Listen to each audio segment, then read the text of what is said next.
Pernahkah Anda merasa lelah dengan percakapan yang hanya berujung pada gosip, keluhan, atau sekadar membahas hal-hal yang tidak memberikan nilai bagi hidup Anda?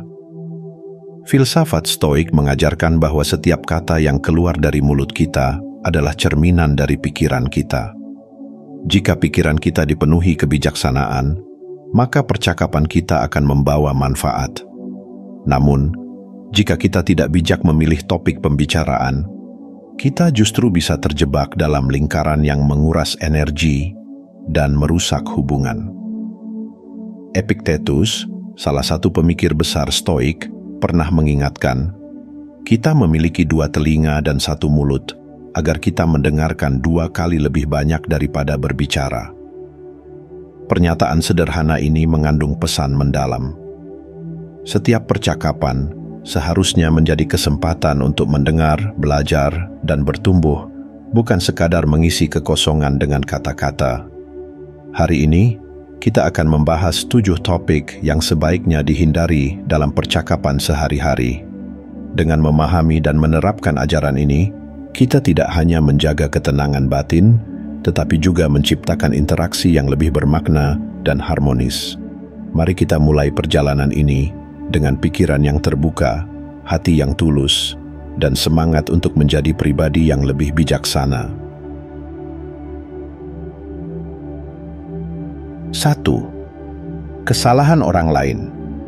Dalam setiap percakapan, godaan untuk membahas kekurangan atau kesalahan orang lain seringkali terasa begitu kuat. Entah itu di meja makan bersama keluarga, di sela-sela obrolan santai dengan teman, atau bahkan di grup pesan singkat, diskusi tentang tindakan atau karakter orang lain bisa dengan mudah menjadi fokus utama. Namun, pernahkah kita bertanya pada diri sendiri, apa yang sebenarnya kita capai dengan membicarakan kesalahan orang lain? Apakah percakapan semacam ini memberikan manfaat nyata, atau justru menjadi penghambat dalam perjalanan kita menuju kehidupan yang lebih baik? Mengkritik kekurangan orang lain seringkali menjadi jalan pintas untuk mendapatkan rasa superioritas atau kebersamaan yang semu.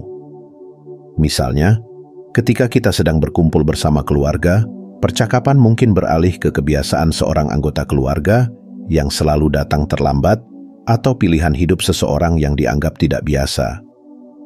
Dalam momen seperti itu, kita merasa lebih baik karena setidaknya kita tidak memiliki kebiasaan atau kekurangan yang sama. Namun, percakapan semacam ini, meskipun terasa menyenangkan sesaat, sebenarnya menanamkan benih negatif dalam hubungan kita.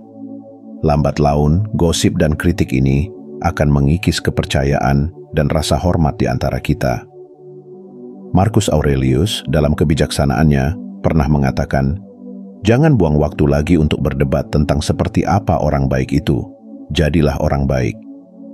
Pesan ini mengingatkan kita bahwa fokus kita seharusnya tidak terletak pada mengkritik kekurangan orang lain, melainkan pada memperbaiki diri sendiri. Ketika kita terlalu sering melihat keluar dan mencari kesalahan pada orang lain, kita kehilangan kesempatan untuk merenung dan memperbaiki kekurangan kita sendiri. Bahkan, kebiasaan ini bisa membuat kita terlena dan merasa puas dengan keadaan kita saat ini, tanpa menyadari bahwa masih banyak hal yang perlu diperbaiki dalam diri kita. Lebih jauh lagi, membicarakan kekurangan orang lain bukan hanya membuang waktu, tetapi juga menciptakan suasana negatif di sekitar kita. Lingkungan yang penuh dengan kritik dan gosip akan sulit menjadi tempat bagi pertumbuhan dan kebahagiaan. Sebaliknya, jika kita memilih untuk tidak ikut serta dalam percakapan semacam ini, kita tidak hanya melindungi ketenangan pikiran kita sendiri, tetapi juga memberikan contoh yang baik bagi orang lain. Dengan memilih untuk tidak membahas kesalahan orang lain, kita mendorong percakapan ke arah yang lebih positif dan produktif. Sebagai alternatif, ketika kita berada dalam situasi di mana topik ini muncul, kita bisa mencoba mengalihkan pembicaraan ke arah yang lebih membangun. Misalnya, daripada membahas kebiasaan buruk seseorang, kita bisa membicarakan ide, pengalaman inspiratif, atau rencana yang bermanfaat. Jika tidak memungkinkan, kita bisa memilih untuk mendengarkan tanpa menambahkan pendapat yang memperburuk suasana. Pilihan ini meskipun sederhana, memiliki dampak yang besar dalam menciptakan lingkungan yang lebih positif dan harmonis. Dengan memilih untuk tidak membahas kesalahan orang lain, kita tidak hanya menghindari energi negatif, tetapi juga membuat keputusan aktif untuk menumbuhkan kepercayaan, kebaikan, dan pertumbuhan, baik dalam diri kita sendiri maupun dalam hubungan kita dengan orang lain. Filsafat Stoik mengajarkan kita bahwa hidup yang baik bukan hanya tentang apa yang kita lakukan, tetapi juga tentang apa yang kita pilih untuk tidak lakukan. Dan salah satu pilihan terbaik yang bisa kita ambil adalah menghindari pembicaraan tentang kesalahan orang lain, serta fokus pada perjalanan pengembangan diri kita sendiri. 2. Kekayaan pribadi atau kekurangannya. Dalam dunia yang semakin terhubung melalui media sosial, pembicaraan tentang kekayaan, baik itu kelebihan atau kekurangannya, telah menjadi topik yang semakin sering muncul. Dalam satu sisi, kita melihat tekanan untuk menjaga gengsi dan membuktikan keberhasilan kita. Sementara di sisi lain, ada rasa takut akan penilaian jika kita terlihat tidak mampu. Namun, di balik percakapan ini, ada banyak emosi yang terpendam. Iri, kebanggaan, ketidakamanan, atau bahkan rasa putus asa. Apakah topik ini benar-benar memberikan nilai dalam kehidupan kita, atau justru membuat kita semakin jauh dari kebahagiaan sejati? Cobalah bayangkan sebuah pertemuan dengan teman-teman lama, di mana percakapan dengan cepat berubah menjadi diskusi tentang liburan mewah atau pembelian barang-barang mahal. Salah seorang teman mungkin berbagi pengalaman menginap di villa mewah di Maladewa, sementara yang lain membanggakan perjalanan romantis mereka ke Paris. Di sisi lain, Anda duduk di sana, merenungkan keputusan Anda untuk tidak berlibur tahun ini demi menabung atau fokus pada kebutuhan lain. Ada perasaan kecil yang muncul, mungkin rasa malu atau bahkan penyesalan yang memicu dorongan untuk membenarkan pilihan Anda atau, lebih buruk lagi, membandingkan diri Anda dengan mereka. Di sisi lain, bayangkan situasi di mana Anda baru saja mendapatkan kenaikan gaji yang signifikan atau keuntungan besar dari investasi. Dalam sebuah acara makan malam, topik tentang keuangan muncul, dan Anda merasa tergoda untuk berbagi kabar baik ini. Tidak karena kesombongan, tetapi lebih karena ingin berbagi kebahagiaan. Namun, ketika kata-kata itu keluar, Anda mulai menyadari perubahan halus dalam suasana. Seorang teman terlihat menundukkan mata, yang lain tersenyum, tetapi dengan nada yang tampak jauh. Apa yang awalnya merupakan momen ringan, berubah menjadi sesuatu yang canggung dan penuh ketegangan. Epictetus dengan bijak mengingatkan kita bahwa kekayaan sejati bukanlah memiliki harta yang besar, melainkan memiliki sedikit keinginan. Filsafat ini mengajarkan bahwa ukuran kebahagiaan bukan terletak pada seberapa banyak yang kita miliki, tetapi pada sejauh mana kita mampu merasa cukup dengan apa yang ada. Ketika kita membicarakan kekayaan kita, ada risiko bahwa kita tanpa sadar menanamkan rasa kurang pada orang lain atau bahkan pada diri kita sendiri. Sebaliknya, ketika kita merasa cukup dan puas dengan apa yang kita miliki, kita menciptakan jarak dari lingkaran perbandingan yang tak berujung.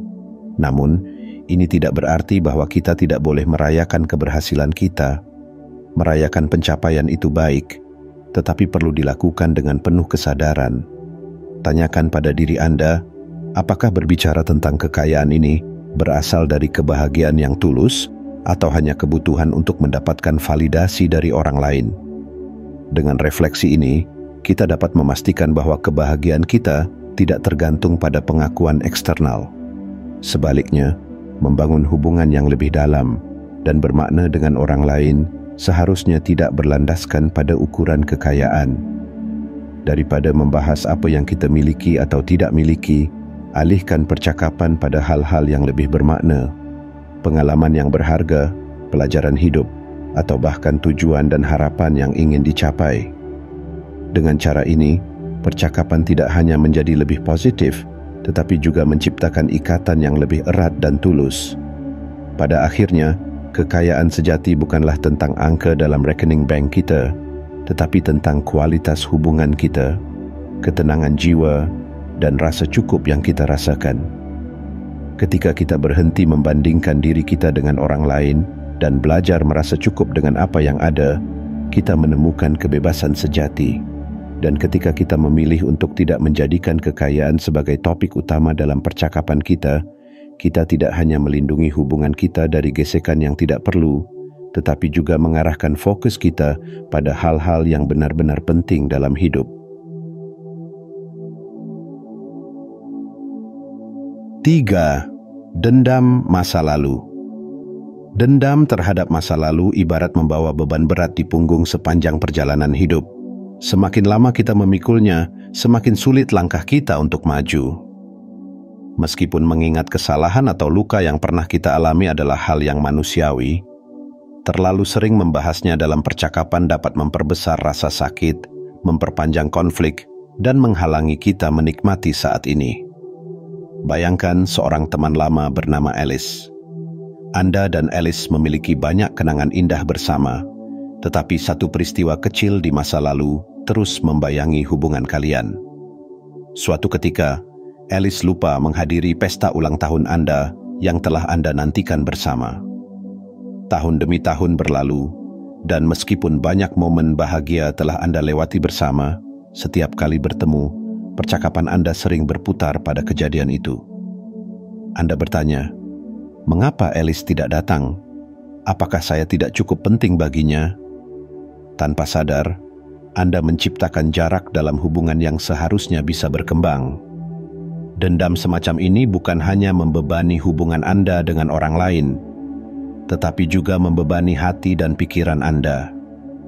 Terus membicarakan luka lama memperkuat ingatan buruk tersebut, membuatnya terasa lebih menyakitkan daripada yang sebenarnya. Bukannya membiarkan luka itu sembuh, Anda justru terus menggaruknya hingga semakin dalam. Dalam hal ini, nasihat Seneca sangat relevan. Obat terbaik untuk kemarahan adalah menunda. Apa maksudnya? Ketika kita terluka atau merasa disakiti, reaksi pertama kita adalah kemarahan atau rasa kecewa yang meluap. Namun, jika kita memberikan waktu bagi diri kita untuk merenung, emosi tersebut seringkali mereda.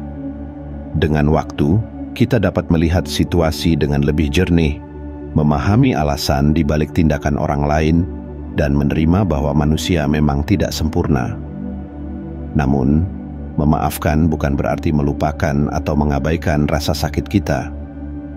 Memaafkan adalah keputusan aktif untuk tidak membiarkan masa lalu menguasai masa kini. Ketika kita memaafkan, kita melepaskan beban yang selama ini menghalangi langkah kita menuju kedamaian. Dengan memaafkan, kita memberikan hadiah terbesar kepada diri sendiri, kebebasan dari rasa sakit yang tak berkesudahan. Dalam percakapan, terus membahas dendam masa lalu, tidak hanya membuat kita terjebak dalam pola pikir negatif, tetapi juga bisa merusak hubungan kita dengan orang lain. Orang-orang di sekitar kita mungkin merasa tidak nyaman mendengar cerita yang sama berulang kali, atau merasa bahwa kita tidak mampu move on dari peristiwa tersebut.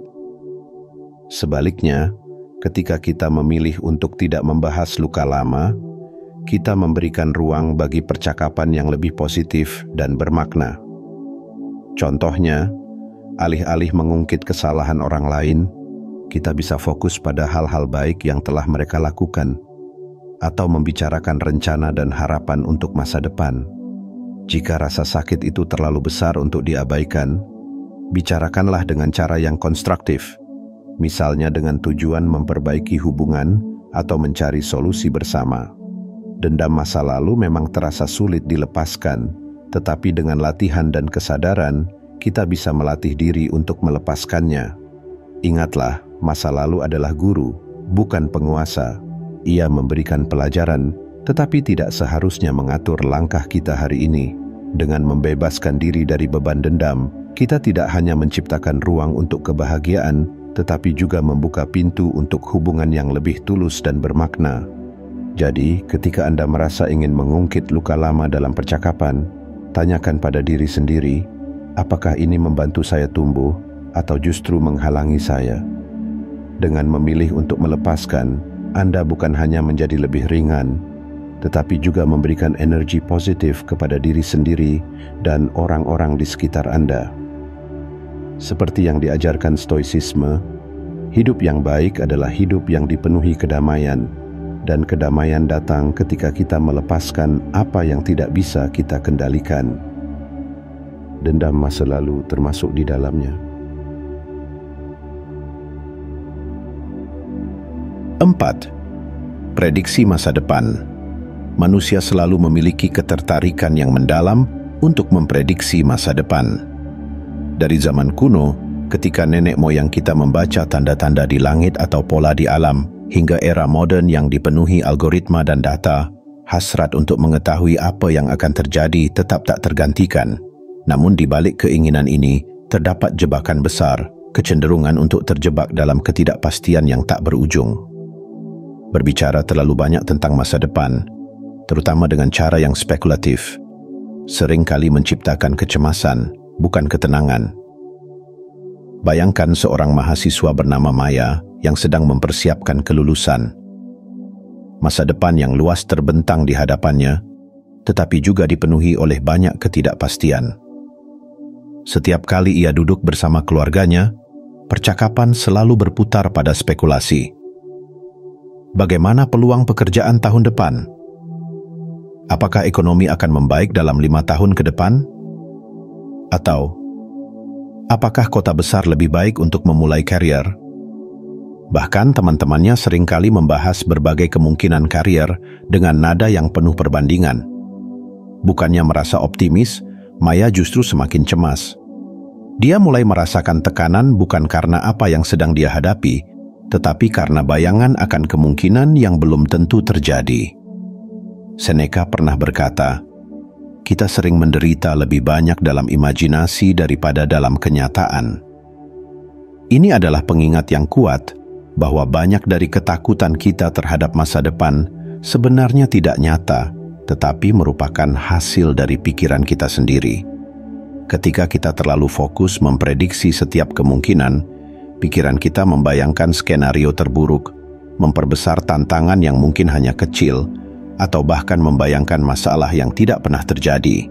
Memang, merencanakan masa depan itu penting. Namun, ada garis tipis antara perencanaan yang sehat dan spekulasi yang merusak.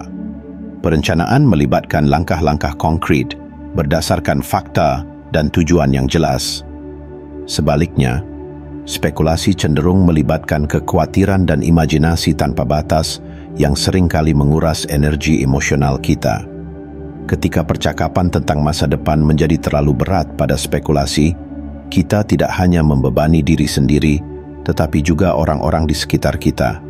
Sebagai contoh, dalam sebuah diskusi keluarga, alih-alih membicarakan ketidakpastian ekonomi 5 tahun ke depan, akan lebih produktif jika percakapan diarahkan pada langkah konkret yang bisa diambil saat ini, seperti menabung, meningkatkan keterampilan, atau mencari peluang yang sudah ada. Dengan cara ini, pembicaraan menjadi lebih membangun, bukan malah menciptakan kecemasan yang tidak perlu. Filsafat Stoik mengajarkan kita untuk fokus pada apa yang ada di depan mata, bukan pada apa yang mungkin terjadi. Epictetus mengatakan, kita tidak memiliki kendali atas apa yang akan terjadi, tetapi kita memiliki kendali atas bagaimana kita bertindak hari ini. Dengan membatasi waktu yang kita habiskan untuk memikirkan hal-hal yang tidak pasti, kita bisa mengalihkan energi tersebut untuk mengambil tindakan nyata yang sesuai dengan nilai dan tujuan kita. Selain itu, terlalu banyak membicarakan masa depan seringkali membuat kita lupa menikmati momen saat ini. Misalnya, ketika Maya sibuk memikirkan pekerjaan apa yang akan dia dapatkan setelah lulus, dia mungkin melewatkan kesempatan untuk merayakan pencapaian akademiknya, menikmati waktu bersama teman-temannya, atau belajar hal-hal baru yang bisa memperkaya hidupnya. Berbicara tentang masa depan memang bisa menyenangkan, terutama ketika kita berbicara tentang mimpi dan harapan. Namun, penting untuk diingat bahwa hidup yang baik tidak hanya tentang apa yang kita rencanakan untuk masa depan, tetapi juga tentang bagaimana kita menjalani saat ini. Ketika kita terlalu banyak memprediksi, kita kehilangan kesempatan untuk menghargai keindahan dari apa yang sudah ada di depan kita. Sebagai penutup, ingatlah bahwa masa depan adalah misteri yang tidak bisa sepenuhnya kita kendalikan. Kita bisa mempersiapkan diri, tetapi kita tidak perlu terobsesi untuk mengetahui setiap detailnya. Dengan fokus pada apa yang bisa kita lakukan saat ini, kita tidak hanya menciptakan masa depan yang lebih baik, tetapi juga menjalani kehidupan yang lebih tenang dan bermakna. Seperti yang dikatakan oleh Seneca, ketenangan sejati datang dari menerima bahwa kita tidak bisa mengendalikan segalanya, tetapi kita bisa mengendalikan diri kita sendiri. Dan itulah inti dari kebijaksanaan Stoik dalam menghadapi masa depan. 5. Kontroversi kecil. Manusia memiliki kecenderungan alami untuk tertarik pada hal-hal yang kontroversial. Sebuah topik kecil yang memancing perdebatan seringkali terasa menarik. Entah itu tentang opini selebritas, tren media sosial, atau masalah-masalah remeh yang muncul di lingkungan sekitar. Namun, ada bahaya tersembunyi di balik daya tarik kontroversi kecil ini. Ia mampu menguras waktu, energi, dan perhatian kita, seringkali tanpa memberikan manfaat yang berarti. Bayangkan seorang penulis bernama Jenna. Pada suatu pagi yang cerah, dengan secangkir kopi di tangannya, ia duduk untuk menulis bab baru dalam novelnya. Namun, sebuah notifikasi di ponselnya tentang perdebatan hangat di media sosial menarik perhatiannya. Topiknya? Perubahan gaya rambut seorang selebritas yang menuai berbagai opini. Awalnya, Jenna hanya ingin membaca komentar. Namun beberapa menit berubah menjadi 1 jam, lalu 2 jam, dan sebelum ia menyadarinya, waktu yang seharusnya digunakan untuk menuangkan kreativitasnya habis dalam perdebatan online yang tidak produktif. Pengalaman Jenna adalah cerminan dari banyak orang yang terjebak dalam arus kontroversi kecil. Hal-hal seperti ini seringkali tampak tidak berbahaya. Mereka seperti godaan kecil yang menjanjikan hiburan instan. Namun, ketika kita terlalu sering terlibat dalam perdebatan semacam ini, mereka mulai mendominasi waktu dan perhatian kita. Mereka mengalihkan fokus dari tujuan yang lebih besar dan memakan energi mental kita, seringkali tanpa hasil yang jelas. Filsafat Stoik memberikan panduan yang bijak dalam menghadapi situasi seperti ini. Epictetus pernah berkata, "Bukan apa yang terjadi pada Anda, tetapi bagaimana Anda bereaksi terhadapnya yang penting." Ini berarti, meskipun kita tidak bisa mengendalikan keberadaan kontroversi kecil di sekitar kita, kita memiliki kendali penuh atas seberapa banyak kita terlibat di dalamnya. Dengan menyadari bahwa tidak semua perdebatan layak mendapatkan perhatian kita, kita dapat memutuskan untuk memprioritaskan hal-hal yang benar-benar penting. Sebagai contoh, jika Anda mendapati diri Anda terlibat dalam diskusi tentang topik remeh, cobalah bertanya pada diri sendiri, apakah ini akan membantu saya tumbuh? Atau, apakah ini memberikan nilai nyata bagi hidup saya? Jika jawabannya tidak, maka mungkin saatnya untuk melepaskan diri dari percakapan tersebut. Alihkan perhatian Anda ke hal-hal yang lebih membangun, seperti membaca buku, mempelajari keterampilan baru, atau berfokus pada proyek yang selama ini Anda tunda. Namun, ada kalanya kita sulit untuk menghindari kontroversi kecil, terutama ketika mereka muncul dalam percakapan langsung dengan teman, keluarga, atau kolega. Dalam situasi seperti ini, Anda tidak harus langsung menyuarakan opini atau terlibat dalam perdebatan. Anda bisa memilih untuk menjadi pendengar yang netral, atau bahkan mengarahkan percakapan ke topik yang lebih positif dan bermanfaat. Dengan cara ini, Anda tidak hanya menjaga ketenangan pikiran Anda sendiri, tetapi juga menciptakan suasana yang lebih konstruktif bagi semua orang yang terlibat.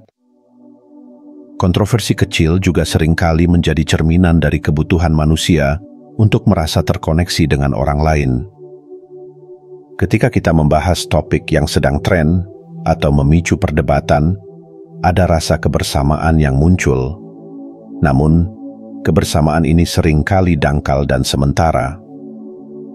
Sebaliknya, jika kita memilih untuk terhubung dengan orang lain melalui diskusi yang lebih bermakna, hubungan yang kita bangun akan menjadi lebih dalam dan bertahan lama.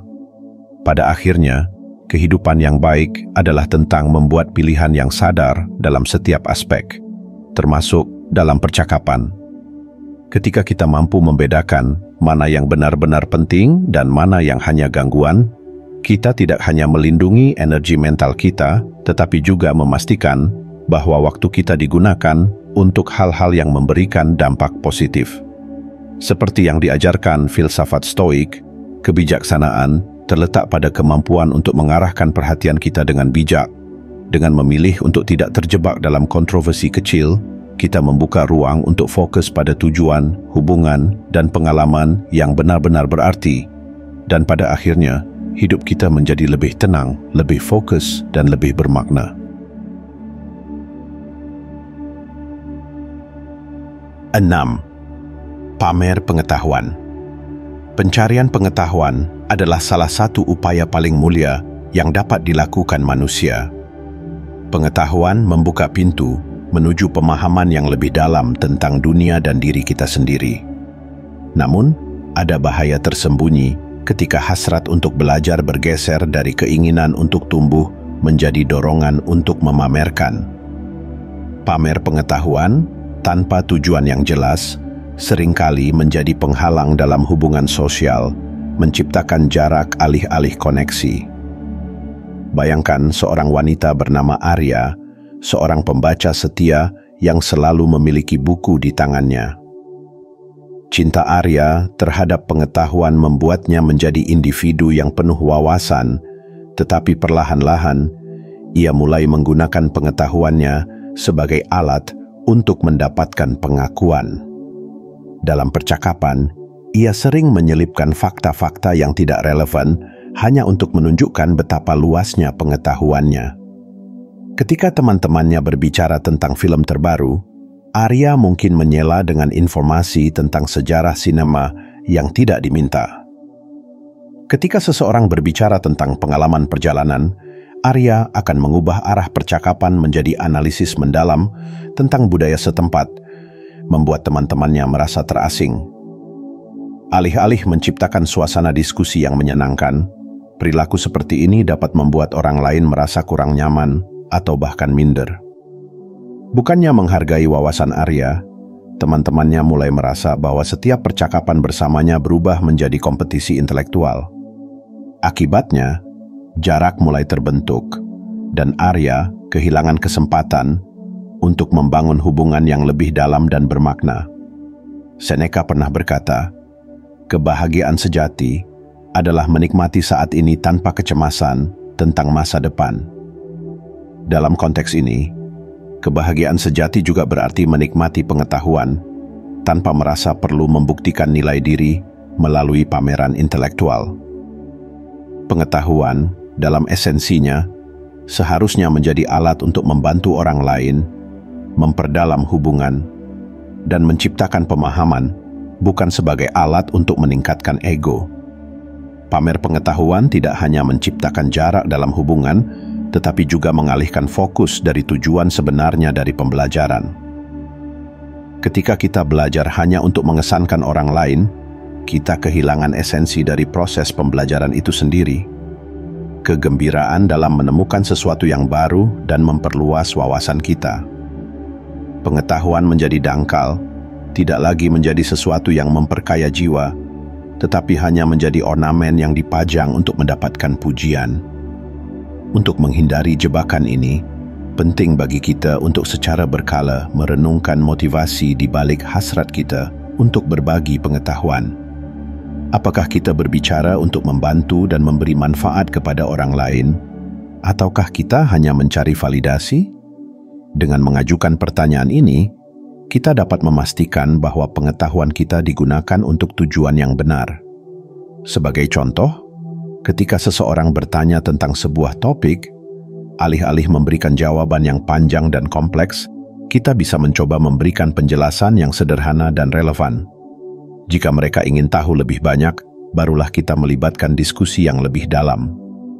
Pendekatan seperti ini tidak hanya membuat percakapan lebih inklusif, tetapi juga menunjukkan bahwa kita benar-benar peduli dengan orang lain, bukan hanya dengan menunjukkan seberapa banyak yang kita tahu. Selain itu, penting untuk diingat bahwa tidak mengetahui segalanya juga merupakan bagian dari kebijaksanaan. Mengakui bahwa kita tidak tahu sesuatu, menunjukkan kerendahan hati, dan keterbukaan untuk terus belajar. Marcus Aurelius mengingatkan kita bahwa seni hidup adalah seni belajar sepanjang hayat. Dengan mengadopsi sikap seperti ini, kita tidak hanya menjadi pembelajar yang lebih baik, tetapi juga individu yang lebih menyenangkan dalam percakapan. Pada akhirnya, pengetahuan seharusnya menjadi jembatan yang menghubungkan kita dengan orang lain, bukan tembok yang memisahkan. Ketika kita belajar untuk berbagi pengetahuan dengan cara yang tulus dan rendah hati, kita tidak hanya membantu orang lain, tetapi juga memperkaya hubungan kita.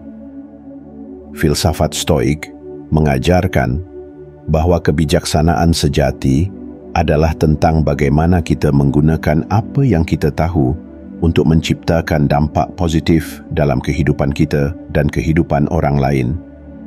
Dengan demikian, kita tidak hanya menjadi cerdas secara intelektual, tetapi juga bijak dalam hati. Dengan memilih untuk tidak memamerkan pengetahuan kita, kita memberi ruang bagi percakapan yang lebih tulus dan bermakna.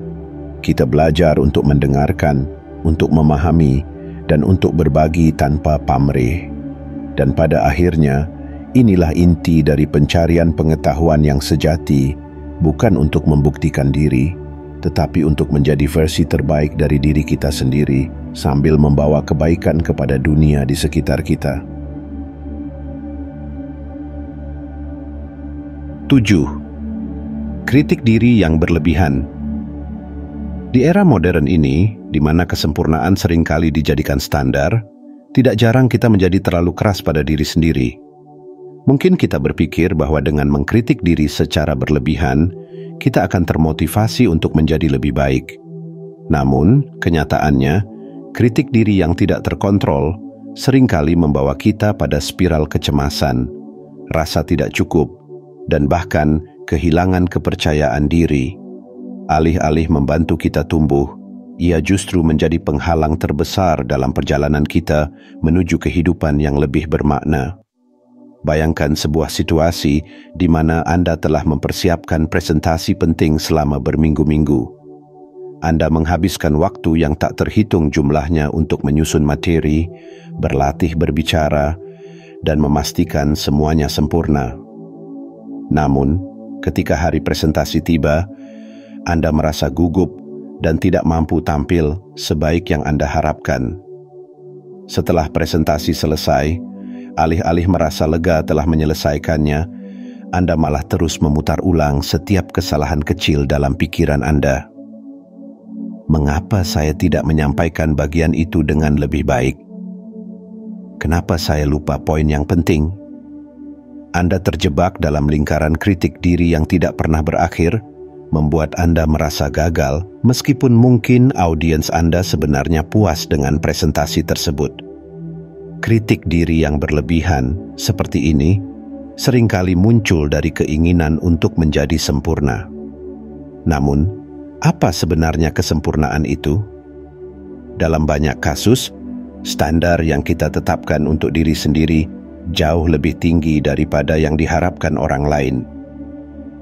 Kita membebani diri kita dengan ekspektasi yang tidak realistis, dan ketika kita gagal mencapainya, kita merasa tidak berharga. Padahal, seperti yang diajarkan Marcus Aurelius, hidup kita adalah apa yang kita pikirkan tentangnya.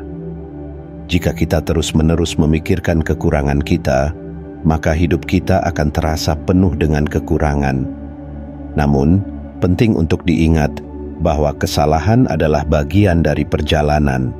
Tidak ada yang pernah mencapai sesuatu yang besar tanpa menghadapi kegagalan di sepanjang jalan.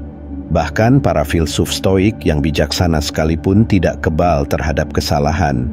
Apa yang membedakan mereka adalah bagaimana mereka menghadapi kesalahan tersebut. Alih-alih terus-menerus mengkritik diri sendiri, mereka memilih untuk melihat kesalahan sebagai kesempatan untuk belajar dan tumbuh. Salah satu cara untuk mengatasi kritik diri yang berlebihan adalah dengan berlatih belas kasih terhadap diri sendiri. Bayangkan jika seorang teman datang kepada Anda dengan masalah yang sama. Apakah Anda akan menghakimi mereka dengan keras, ataukah Anda akan memberikan dukungan dan dorongan? Kemungkinan besar Anda akan memilih yang kedua. Jadi, mengapa tidak melakukan hal yang sama untuk diri Anda sendiri? Belas kasih terhadap diri sendiri bukan berarti membiarkan diri berpuas diri, tetapi memahami bahwa kesalahan adalah bagian dari menjadi manusia. Selain itu, penting untuk merayakan pencapaian kecil di sepanjang jalan. Dalam perjalanan menuju tujuan besar, seringkali kita lupa menghargai langkah-langkah kecil yang telah kita ambil. Setiap usaha, setiap kemajuan, sekecil apapun, adalah bukti bahwa kita terus bergerak maju. Dengan menghargai kemajuan ini, kita dapat membangun rasa percaya diri dan mengurangi kecenderungan untuk terus-menerus mengkritik diri sendiri. Kritik diri yang berlebihan juga dapat diatasi dengan belajar menerima ketidaksempurnaan sebagai bagian alami dari hidup. Epictetus mengajarkan bahwa kita tidak dapat mengendalikan apa yang terjadi, tetapi kita dapat mengendalikan bagaimana kita meresponsnya. Dalam konteks ini, kita tidak bisa mengubah kesalahan yang telah terjadi, tetapi kita bisa memilih untuk meresponsnya dengan cara yang lebih sehat. Daripada terus-menerus menyesali apa yang salah, kita bisa fokus pada apa yang bisa kita lakukan untuk memperbaikinya di masa depan. Pada akhirnya, kritik diri yang sehat adalah tentang menemukan keseimbangan. Kita perlu cukup jujur pada diri sendiri untuk mengakui kekurangan kita, tetapi juga cukup penuh kasih untuk tidak membiarkan kekurangan itu mendefinisikan siapa kita. Hidup yang baik bukan tentang menjadi sempurna, tetapi tentang terus belajar dan bertumbuh, bahkan melalui kesalahan kita.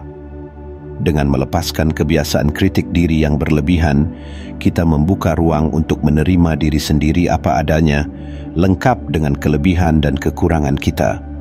Kita tidak hanya menjadi lebih damai dengan diri sendiri, tetapi juga lebih siap untuk menghadapi tantangan hidup dengan keberanian dan keyakinan.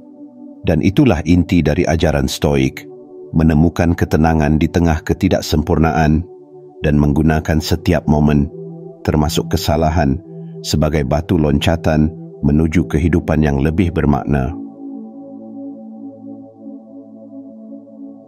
Hidup kita, baik dalam pikiran maupun tindakan, sangat dipengaruhi oleh apa yang kita pilih untuk dibicarakan dan bagaimana kita menyampaikan hal tersebut.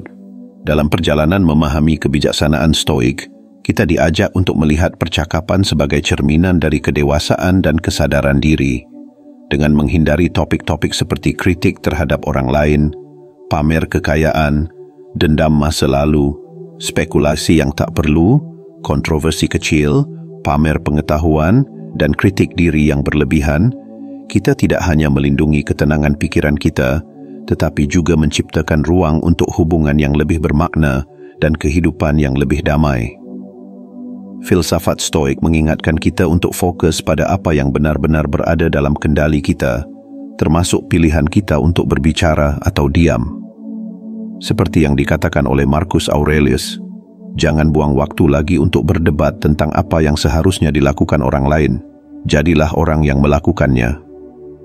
Dengan menerapkan prinsip ini, kita menjadi lebih bijak dalam memilih kata-kata, lebih sadar dalam berinteraksi, dan lebih berorientasi pada pertumbuhan pribadi.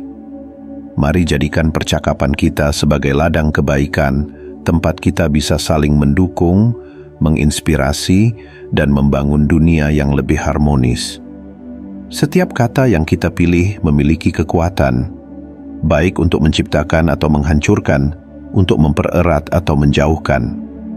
Dengan kesadaran ini, kita dapat melangkah lebih tenang, lebih bijak, dan lebih selaras dengan nilai-nilai kebijaksanaan Stoik. Terima kasih telah mengikuti perjalanan ini. Semoga pembahasan ini menginspirasi Anda untuk merefleksikan percakapan sehari-hari Anda dan membawa perubahan positif dalam hidup Anda. Sampai bertemu di perjalanan filosofis berikutnya. Dan semoga Anda selalu menemukan kedamaian dan kebijaksanaan di setiap langkah Anda. Hidup stoik, hidup bermakna.